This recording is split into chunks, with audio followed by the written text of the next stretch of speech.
Hello, I'm Benedict Sungoh from Bangladesh. I'm glad to say that I have participated on a workshop organized by IMCS Asia Pacific. The workshop was on SDGs. We all know that the theme of SDGs is no one should leave behind. Depending on this theme, each country is trying to fulfill the indicators to have the goals and achieve the goals.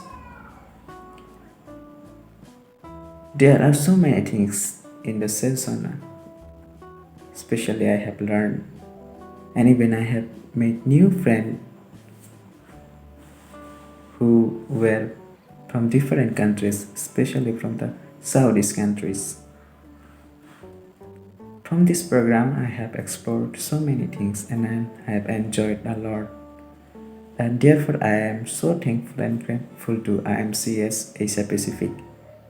I again extend my cordial love and thankfulness to IMCS and hope they will keep organizing this type of workshop so that especially we can participate and explore more and enlarge our knowledge.